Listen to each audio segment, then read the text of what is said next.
Hey, it's V Lee, and you are watching the Real Estate Baller Show. If you enjoyed our video or found value in our channel, please do me a favor and hit that subscribe button. It helps us more than you know and allow us to help more people to achieve financial freedom. Thanks and enjoy this episode.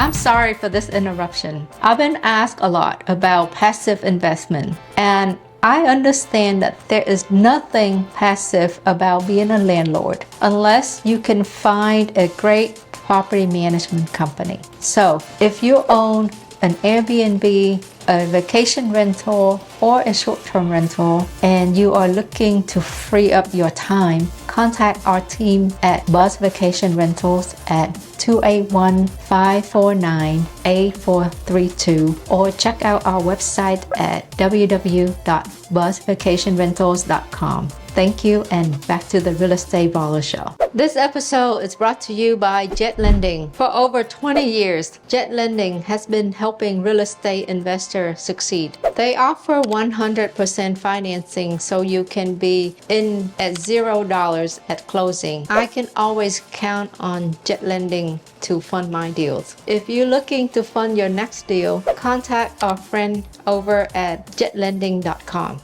This episode is brought to you by National Real Estate Insurance Group, a national independent insurance agency specifically for real estate investors. I personally use NREIG for my investment properties. They offer a low monthly payment option to help you to lower your cash out of pocket when buying an investment property. If you're looking for insurance coverage for your flips or your rental, reach out to them. You can click on the link in the show descriptions, or you can reach out to Jules at 816-946-8443. Hey, Huy, welcome back to the Real Estate Ballers Show. How are you today? Oh man, I'm a baller. I feel like I'm a baller, V. Thank you so much for inviting me back. But yeah, I'm just super excited to be here today and provide value to you, V, and especially to your audience. So, if I can, if there's any way that I can do that in the next 40 minutes, please help me do that. Okay, so this is how I start off all of our guests. Since I came back from my trip and started recording again, what is success to you? What is success to me? Man, that is a loaded question, V. But I think success for me is be able to do the thing I love with the people I love. So for me, that is success, right? And of course, you and me, we miss each other in Vietnam. But that is how one of the metrics that I define success, right? Is to be able to go visit my home country, go visit my sister, hang out with my nephew, still keep contact with my Vietnamese friend, and spend time with Jenny. I do it. We just happen to pick that to go. But if I have the ability to do that with the people I love, whenever I want to do that, that is success for me. Okay. So by that definition, I would say you're fairly successful, but that's not the only thing. The thing that really get you to stand out, that you stood out in front of many other investors, is I see this young man, years ago when we met, you came and I was like, oh my God, this guy just barely speaks English. But I keep seeing you over and over and over again. And I keep hearing your success story, and I see you start speaking at different events. I've seen you grow a long way. So let's backtrack. Tell people who you are. Oh, yeah. So for the people that haven't met me yet, my name is Huy. And I actually came to the United States when I was 17 years old. So 17 years old, I came here. I studied high school here. And then, back then my goal is just to get a high school diploma and then go to college and then get a job, right? But I guess for whatever reason, I guess you have a similar story as I am. We somehow get bite by a real estate bug, right? And that for me it's actually that moment when I get my first job. So my first job, I'm actually fixing computer for the school that I study for. So I study for University of Houston. I ended up getting a job there, a computer support job for the scholarship and financial aid department. I was so excited, V. they pay me $30,000 a year. Yeah. Can you believe it? I was like, man, that is a lot of money. I mean, Just what fresh I'm out gonna of do with, school. Yeah. not even fresh out of school yet. I'm still in my junior, but somehow I get Okay. offered a full time job. Yeah. Oh, that's So for even me, better. I know. So for me, it's like a huge success. Like what I'm gonna do with this $30,000 a year. With money. But then when I get my paycheck, I was so confused. They told me they're gonna pay me $30,000, but when I get my paycheck, I see somebody already get like almost half of it, like out of it.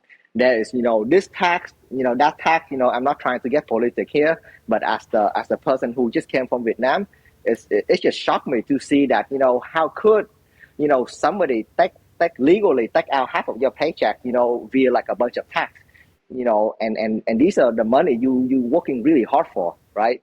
And all of a sudden, my $30,000 is not $30,000. I get paid like maybe 20 grand after tax, and that just get me started into looking into different avenue of like, hey, how do you actually build wealth in real estate, right? I cannot get rich or I cannot build anything if somebody keep taking like 30, 40% of my paycheck.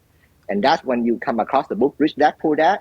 That is when you realize that hey, there's actually different quadrant, the E, the S, the B, and the I. And I realized that by working a job, I stay in the wrong quadrant, right? I stay in the E, and that is very difficult to build wealth. So eventually you're going to learn how to buy rental. So I bought my first rental when I was 22 years old, lease it out, super excited. Somebody else is paying for your mortgage. I got excited, and then I save up. Back then, I don't know anything about syndication. I just save up. I eat noodle. I stay at home. I tell back then, I have an ex-girlfriend. I tell my girlfriends like, hey, let's go eat at McDonald's, save some money. Let's buy some houses. And that's just that's just Did how she I buy started into to your build my story, business. or was that why she became the ex? No, we broke up. I guess it's my fault. Yeah. So that's how we started. It's just by really hard work. Saving up money, buying rental number one, buying rental number two. Fast forward until what you see today, right? We have our little, empire, if you will, with long-term rental, short-term rental, mid-term rental. We do flips. I have a real estate team. I'm super super proud to be partnered up with EXP, and it's just one business after another, but it's all related to real estate, and it's all about adding value to other people, right? When you realize that, it got nothing to do with you. If you just learn how to add value to buyer, to seller, to your investor, to your agent, and then eventually you get what you want. Yeah, we have similar story, right? I came when I was 15 to the U.S. and next year we're going to be celebrating our 30 years anniversary in America. So, but I do want to say something is like, we, we were both in the same locations, right? I just got back from a trip and you were there, but we didn't get to meet because our schedule didn't allow us. But after traveling to so many cities, places, I realized that, I knew I love America, but now I think I love America even more. Like, how Yep. do you feel about that? I think just like you say, this is the land of opportunity, and this is what I tell people all the time. I steal this from my mentor, right? Always have an immigrant mindset, right? Because you and me, we came from nothing, right? We came here Yeah, empty-handed, so we always hustle. We don't take anything for granted, and if you right. can just keep that momentum, don't have the entitlement, mentality, you're gonna do really well in whatever business or aspect that you run into. Yeah, so that's why Fourth of July, is coming up. Yeah, I just love this country. Yeah, it's if you learn how to work it correctly, this is capitalism right here, true capitalism for you, right? Everything is in your hand. You can make it happen. That's right. So, for the audience who's listening, you can't really see Huy's background, but for the one who watching Yeah. on YouTube, what's that fancy red car you got back there? So this is really special. Just like houses be, I Uh-huh. just realized that car, if you get Yeah. like a certain car, they actually hold value, and some of them even appreciate, right? So behind So me is car a for very you special is car. like purses for the women, right? There you go. There you go. Okay. A certain type of them is gonna appreciate.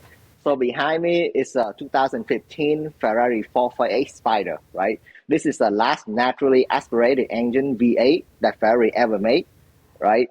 So finger crossed, I could be wrong, but if I'm right, the car will hold value, and you get to drive it, and you get to enjoy the benefit of just like owning real estate. Now you own a supercar, an exotic car, and you don't lose money by owning it. Finger crossed. So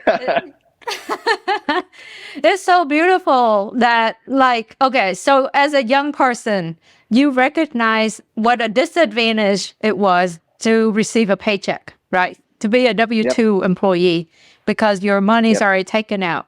And then from there, like you got into this real estate world where you start buying property at a discounted price, and then you Mm-hmm. look for opportunity Mm-hmm. to grow, whether to make a flip for money or whether to hold it for long-term wealth. Then now you Mm-hmm. got into car, right? Yeah. I'm just so amazed by how many doors open to us. Open up. Right? I mean, let's go back. Like when you first got into real estate and bought your first rental, what did you even think of, like you're going to have a Ferrari today?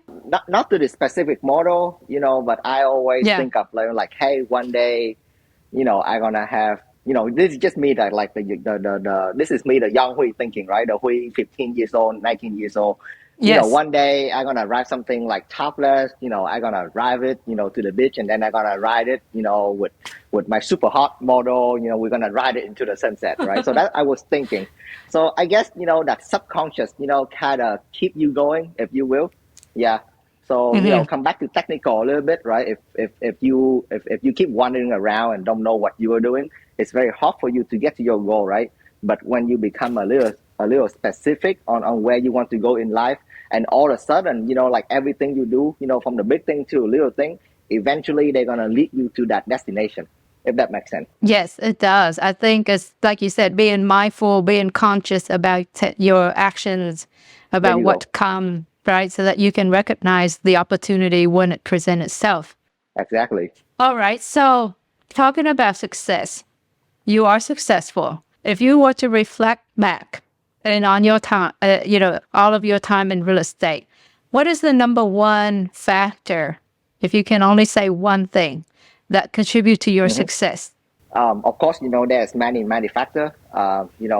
Life is a bigger school that you can get. Really, you learn so many lessons from life. But if I can just pick one thing, I would say success sometimes is actually very simple, right? So you look at the people that have what you already have, and then you're gonna find a way to add value to those people, and then you stay close to them. I think that would be a shortcut to success, and it cannot get any easier than that. So let's say, when I just started, real estate investing, right? I want to own rental property. So where do you go to talk to, people that actually own rental property? And back then, and still now, there's a lot of investor club, right? People Hmm. that is already, know what they're doing. They already have what you have. They get together, they go to meet up, they go to event. And if you want to own rental, you better you better get down there and talk to people like like all the investor, and you're gonna be amazed that people, they are so open, and they're willing to teach you, right, on what they learn. And then let's say, I want to become a good real estate agent, right? I'm gonna go look for a good real estate agent, right? People that already there, have a big team. It was Jeff and Amanda, my sponsor. I see that they already have a success that I want, and then I try to find a way to add value to their business, and I need to make sure that I stay really really close to them. Yeah, so I would say that is a shortcut in life that a lot of people sometimes they overcomplicate things, and they look past it, right? So if you want to let's say, have a very successful short-term rental business, you should find a way to stay close to V and add value to V, right? And sometimes it's just that simple. Yeah, but for you, for the audience, if you must know who he's been running away from me. No, I did not.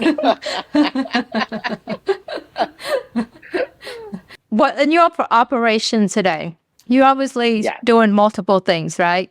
And back to my point, when you first started out, you just know that you wanted to get into real estate and hopefully make a lot of money. That's all we knew when we first started, right? Yep. All we knew. We don't know anything At better. what point, so you started with accumulating rental, but then you started branching out. What led to those decisions to start to add, different buckets or different area into your operation? Yeah, this is a good question, V, because if you notice, I'm talking about right now, landlord, we're getting killed right now, right? If you don't move around, if you don't free out a different way, I'm betting you 90% of the people, 80% of the people who own rental right now, they cash flow negative right now. You look at the property tax increase, you look at the insurance increase. If you don't do anything, if you don't branch out and do different things, you go negative really quickly, and it's got nothing to do with you. It's the market is constantly changing, right? The interest rate increase, and you cannot buy the same thing that you have been buying for the past 10 years. So Yes, agree. the market Right is now it's constantly hard to changing. cash flow. Yep. Yeah. So talking about why am I branching out is because I can see that I'm probably one thing I'm really good at. I'm really good at bookkeeping, right? One of the best decisions that I did for my business, I hired a bookkeeper 2 years ago, right? I have super clean book. I know exactly money coming in, money coming out every month. I look at it every single month, and I see that I don't make any money on my rental, to be honest, long-term rental. I was like, you make a couple $100 and then the AC break and then $4,000 gone, right? The roof leaks, the storm go, the fans fall down, all your profit, if you really look at your number, all your profit is gone. You don't really make money on any, like me personally, I look at all my long-term rental, and trust me, I buy them right. I buy them really cheap and I cash flow them. I still don't make any money on my rental. And I was like, man, this is not what I'm getting into, right? I need the cash flow, right? The equity is good, but there's two pieces to it. There's equity and there's cash flow. Right now, I don't get the cash flow part. That's why I need to start branching out, right? So, come back to my core, right? I don't mind working, right? I'm not retiring. So I don't mind doing the hard work of becoming a real estate agent, right? Hey, there's nothing wrong with, helping a buyer or a seller go close a deal and then, get that big fat commission, right? It's going to help it's going to help you self-fund it, for a lot of your investment. So I hustle really hard on my real estate investor, on my real estate agent side. And then also because I know what I'm doing, I was able to, I get translate, mentor, and coach all the real estate agents. So that's one of the reasons why, I focus on agent attraction. So I bring in people into my group. I help them, I train them, I develop them, and then I help them in any way that I can in order for them to sell to sell more home. And then I get a piece of their percentage as well, right? And then, there's short-term rental, and about short-term rental more than me, right? If you run your number correctly, your cash flow is way higher than the long-term rental right now. And then eventually people get into it. There's so many short-term rental, like we discussed, in the earlier of the call, one of my short-term rental, I'm getting killed because everybody's getting into it. So what I'm going to do, I'm not going to complain, right? I need to mitigate the risk. So I move it into midterm, and apparently midterm is doing okay for me right now. Knock on wood, right? Hopefully after this podcast, the people, they don't jump into midterm and then I have to look into some other avenue again. But I guess, my advice to the audience is always stay at the forefront of the market. When the market moves, you move with the market. Otherwise, if you keep doing the same thing over and over, you become very like stagnant and you lose touch on the market, right? You cannot keep up with it. So it helps you stay active by keep getting engaged in the business. So what's your secret to staying engaged? Where do you go? What do you do to know what's where, at what point you're going to make adjustment, or at what point you gonna, have you ever quit anything because the market just killing it right now?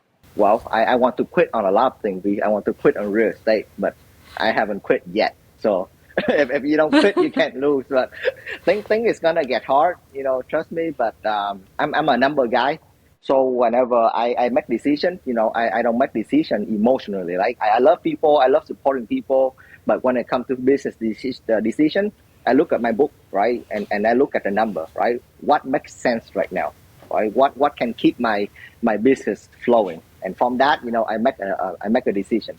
So long-term rental, right? Long-term rental is struggling right now. I look at the number. I run some comp on short-term. Short-term work better, so we move into short-term. So I get that kind of answer. Your question is, how I make decision. I look at the number first, and number two, right? To go back to the point that I was saying earlier, you go and find people that is killing it in this industry, right? I know there's so many people that is, close way more house than me, own way more, rental than me, apartment, this and that. I want to go and connect with those people, and if they're willing to teach me, great. If not, it's okay, right? I'm gonna try to find a way to add value to them, and hopefully, be in that circle. So that's what I always reach out to people that that have what I want, if that makes sense. So give me a spiel. What do you say to these people when you reach out to them? So a lot of people they're looking for like, hey, please teach me, please mentor me, please do that for me and this for me, right? That would turn off a lot of people, right? Yes. You need to reach out from a point of value adding. So, we is busy, Huy is busy, right? But busy people need to eat. Busy people, don't have a lot of time. So you find what they are lacking, and then you provide value to them. And especially for the audience, if you're just starting, I'm just assuming, right? For me, when I just start, I have all the time in the world, right? I can do this. Yeah. I can go swing a hammer for you. I can help you on a lot of stuff that right now, you and me, we don't have time to run around. So maybe just offer people to run around, check on houses. There's a lot of things you can do to help a busy real estate investor. And from that, you kind of trade your time for your knowledge, if you know what I mean. So let's say one of the things that I struggle right now is event, right? In order to grow my revenue share group, right? I need to have event. So yes. If I'm looking for help right now, anybody that can help me with event, I would take your help, right? And I'm not saying that I'm gonna, teach you a certain thing, but like, hey, now we have a relationship going. Now, we if you ask me a question, I'm gonna try my best to actually help you instead of, answering something bogus and doesn't make any sense. Are you trying to do live event or virtual events? On both. So we try to do live event to add value to our local agent, and then in order for me to to reach out to other people across like not in Houston, virtual event is one of the best way to do it. It's safe cost. Yeah. Okay, so now you want to grow nationally or globally? Is EXP globally? Yeah, EXP is global, right? So that's the cool thing about when you partner with a global brokerage, right? You can grow your team internationally, right? So I'm super excited because yesterday I was able to bring on an agent from Ohio. He bring over 3 listings from Ohio, and he know a couple of good producing agents in Ohio that he gonna connect me and my leader to. So I'm super excited to be able to help him get things running in Ohio. And if he can put together, like, let's say a good group of people, let's say 5-6 people that is interested about EXP, I don't mind flying up there and meet with them, right? Because that will be the money well spent. Yes.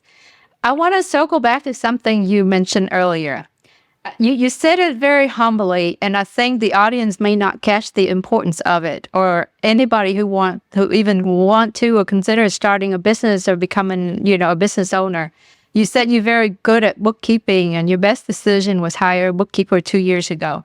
And so I think that point is super important, that you need to keep your book straight and you need to manage your expenses. You agree? Like, I think at any given moment, any business owner, entrepreneur, when they lose track of their balance sheet, that's when they get in trouble. Yeah, exactly.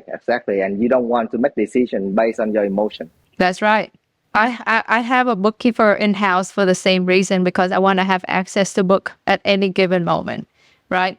And you do flips, so you know how much activities is involved in a flip, like Home Depot transactions, pay this contractor, do the yard. So, you can't know you're making money unless you know exactly how much you got in it and how much you're going to sell it for, right? I do want to just bring up that point. And the second point was about, I think if you get into long-term rental for cash flow, which I think you would agree with me that it's not really I'm not going to say it's the wrong reason, but that shouldn't be the reason because It will you be challenging. hardly It going to will be get, very difficult.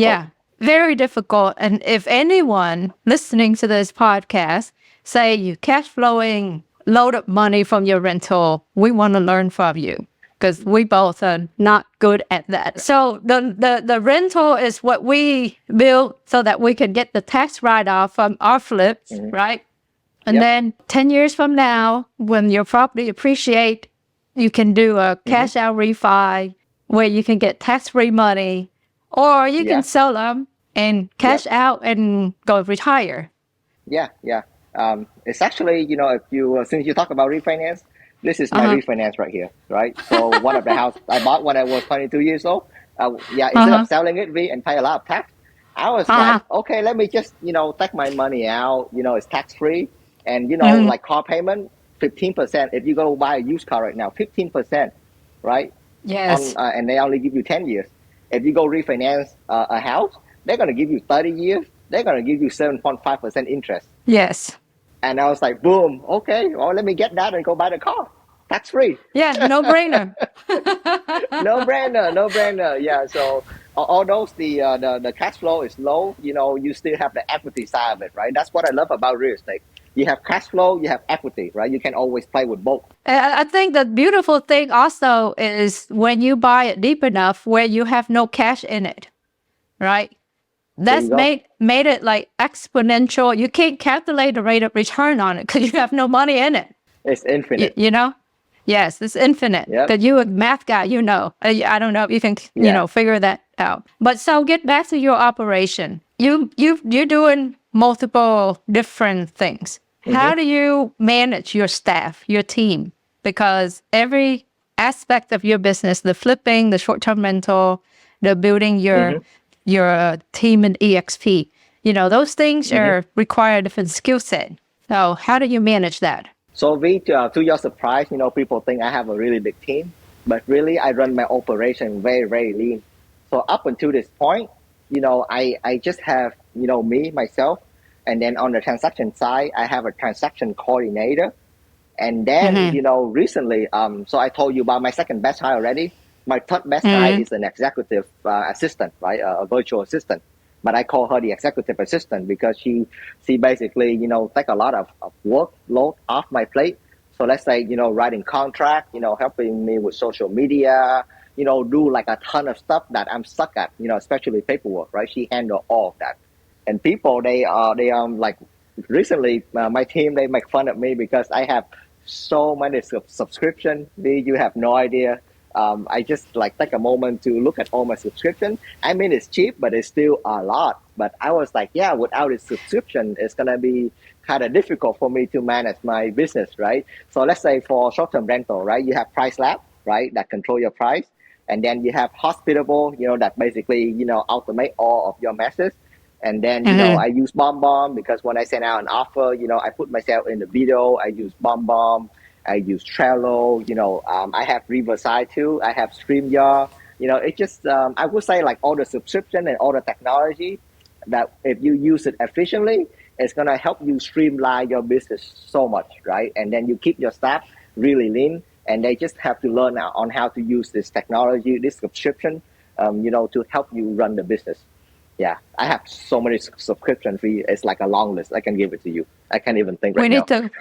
We need to compare our list of subscriptions. I think you have more than me right now. But yeah, when I actually look at it and somebody show me, it's like, oh my God, I'm paying so much for what?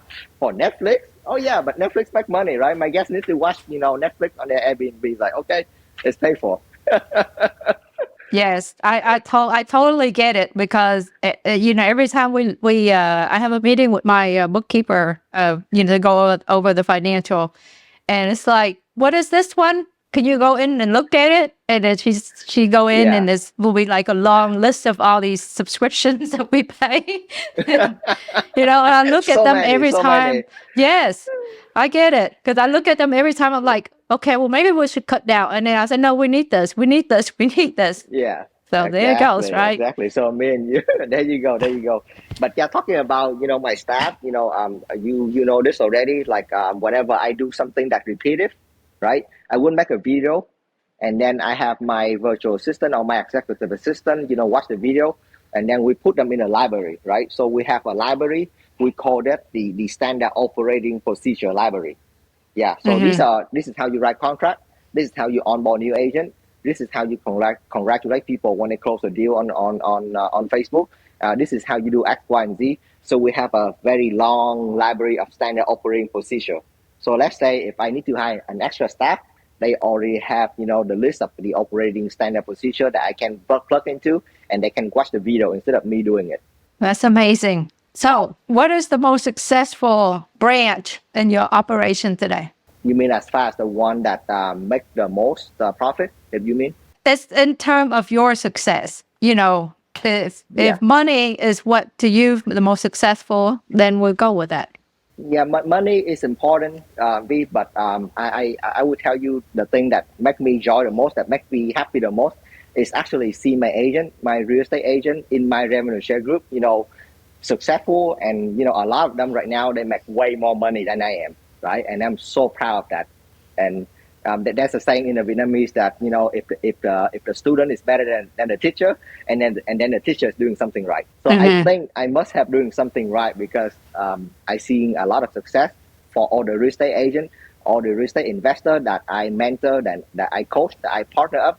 All of them is doing really, really well in my revenue share group, right? You can actually see it, right? They just become a better person, right? Yes, they make more money, but then they become a better, husband. They become a better wife, because I push a lot of personal development in my group, right? That's the thing with me. I read books, and then I try to push the book into my group. And then if we read the books together and we practice it together, I can see the benefit of it, right? You just become a better person, and when you become a better person, the money, it just comes somehow, some way. What books do you read? Oh man, I'm a fan of Jim Rohn. So whenever I'm just driving, I just open up Jim Rohn and I listen to Jim Rohn. I listen to a lot of leadership, right? Because revenue share is all about leadership. So I listen to a lot of John Maxwell when it comes to leadership, and then some technical book. Already, The Profit First, The Company of One, The Atomic Habit. T. Harv Eker, Grant Cardone. I listen to Grant Cardone when it comes to sales, Robert Kiyosaki when it comes to real estate investing. But yeah, most of the book I read now is actually personal development book, and I don't mind read the book over and over. Well, when you read the book the second time, you actually pick up a lot more stuff. So right now I'm on a lot of Jim Rohn stuff. I just listen to him like day in and day out. It's just like the philosophy of leadership, if you will.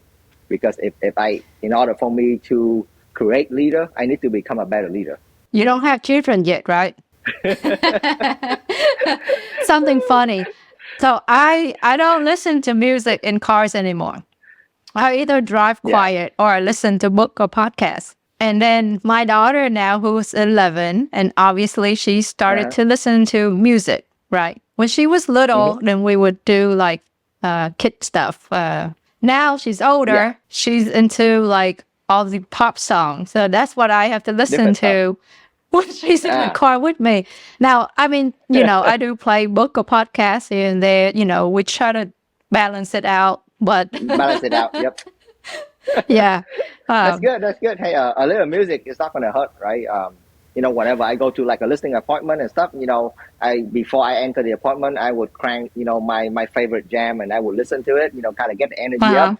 And then, you go out to the event, you have good energy, to hang out with people. That's awesome. Okay. So we talk about how you manage. Do you combine your staff together to help you to, run different operations, or do you keep them separate? Like you do in charge of this company, or you in charge of that company? Yeah. So all my book is separate. All my operation is separate. But, since now, and kudos to my executive assistant, she handled everything I told her. So right now, it's just me and her. Yeah, so we don't have anybody else. Yeah, so she kind of, everything I know, Isn't that beautiful? She knows. Yeah. Isn't that beautiful? Yeah. It's like organized chaos, right? There's so many things going on. But, me and her, we kind of know what we are doing. Yeah, and then we have a lot of subcontractor, right? So it's not like we handle everything by ourselves, right? We have a lot of subcontractor, a lot of 1099, and I never micromanage people, right? So that's the thing about me. As long as you get the job done, I will never micromanage you, and I think that will work with. I think people like to work with me because of that. I never micromanage. Just get the job done, and then you do whatever you want. So, what is the biggest challenge that you faced in today's market that you did not, that you haven't faced before in the past?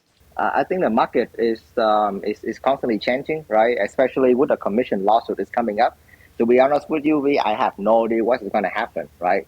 But we just need to stay on the forefront. We need to see how the market react to the new law, and then we go from there, right? I think right now a lot of people, they kind of want to, kind of put their head in the sand and wait to see what happens. That's one way to do it, but if you do that, and then I don't know, I wouldn't do that. I would still stay active in the market, right? I just bought a rental actually 3 weeks ago, just because I stay active in the market. And I was so surprised, like, I'm the only bidder, right? Because everybody kind of, hey, let's wait what's going on. And here I am, with this beautiful 3-bedroom, 2-bath house near medical center, $120,000. $120,000. I mean, like, I couldn't believe it. I tell the sellers, like, hey, there's no negotiation needed. Just take my money, and then we go from there. All right, you want to assign it? You want to assign it to me for $5,000? Make a quick, easy $5. There you go. Let's do that. Yeah. So I think that is the perfect example to just to show people that if you stay active and when you're ready, the deal is gonna come to you. It's just how I do it. Yeah. I never stay in the passive. I never play defense. If you will. It's like that song by Leonard Skinner, like big wheel keep on turning, right? And Yeah. here's the beautiful thing about it. Okay, earlier we discussed that rental give us negative cash flow. And then fast forward, here we are. We're still adding rental, right? So yes, Yep. in the big picture, it's still a good thing to do. Still a good thing to do, yeah. But you still need to have that tax write-off. Exactly. Yeah. So when you put everything in the big picture, things will work out, right? That's the beautiful thing about real estate investing. A lot of people, especially on the agent side, they think real estate is a high risk business. But if you think about it from the investing side, real estate investing is actually a very low risk business, right? You're actually not buying a business. If you buy like a tea house or restaurant, that for me is considered high risk because you don't own the asset. Over here, when you buy something, you actually own the asset. So even if you don't have the cash flow, you still have the equity. That's right. Okay, so where do you see yourself next? Where do I see myself next? Man, that is like asking this question for 15 years old. On where do I? Let me think. So I think I still gonna find way to add value, to everybody around me, and then maybe upgrade my car to something different, something nicer. But always, I try not to look for new things, but I always try to improve what's around me. Does it make sense? Yeah. So I'm not looking for something like a shiny new object syndrome. Like, hey, there's something new over here. Let's go try it. Oh, this is look better. I never have shiny object syndrome, right? I make sure that people around me, like the things around me, is well taken care of. And then from that, you can, just keep adding value and I'm going to give you a good thing. I will make sure that everything I touch is going to become more beautiful, right? It's either a car or a house or a person, right? Everything I touch is going to become a better shape, more beautiful. And if I can just keep doing that, I believe I'm going to be fine. Is that the line that you use on your wife to get her to marry you? Everything I touch is going to be more beautiful? I did not use that line, but that is a good line. I think I'm gonna note it down for next time. Yeah, you gotta tell her now. Oh man, that is a good line. I didn't even realize it. Yeah, honey. Yeah. She's like, yeah, right. Look at me right now. Oh, I think she agrees. All right, so what advice does today's Huy have for your 18-year-old Huy? 18 years old? If I have one regret, I would party the hell out of college and I would make a lot more friends in college. I think that's the only thing that I miss right now, right? I don't know that, I just want to rush to college. And what happened when you rush to college that, you yes, having good grades is good, but I don't have a lot of friends in college. I do have good friends, but if I would go back and tell that 18 years old Huy, I would say like, hey, it's okay to make a B or a C. It doesn't matter right now, like at all, right? Spend the time to make more friends, enjoy the college life, because those relationships, those friends that you met during your college life, is gonna become your lifelong friend. So that is my regret right now. It's not spending enough time building more relationship during college or during my younger life, right? Because I just keep going, hey, I need to get good grade, I need to get the hell out, get a job. That's the thing I regret right now. So no, do not make that mistake. I think that's a very valuable advice because I think you and I come from similar background. We came here at the age of supposed to have a lot of friends, but when we got here, we started over, and so we didn't have a chance. Like you didn't fit in yet, right? Like for me, I was moving through different classes too much, so I didn't fit in anywhere. So I share the same sentiment with you, but I did not miss out on the partying. So I took your advice well there. I would have partied a lot more and enjoy a lot more, man. I was like, man, I don't have any good memory right now for college. It's like, damn It's never too late, Huy. It's never too late. It's never too late to party. Oh, shit. All right. Let's go. Where are we going this weekend? Huh? You name it. Let's make it happen. All right. Last questions of the day. How does the audience get in touch with you? Oh yeah, I have an Instagram, Cash Flow Agent, so you can follow me on Instagram, and I also have a YouTube channel called the Cash Flow Agent. So both are the same name: YouTube Cash Flow Agent, Instagram Cash Flow Agent. I share a lot of stuff about just real estate. Of course, I share real estate. I share about leadership. I share about car now. Just basically life, but more related to how to tip and trick on how you get your business to the next level. So make sure to follow me, send me a direct message on Instagram, on YouTube. I will personally reply to them.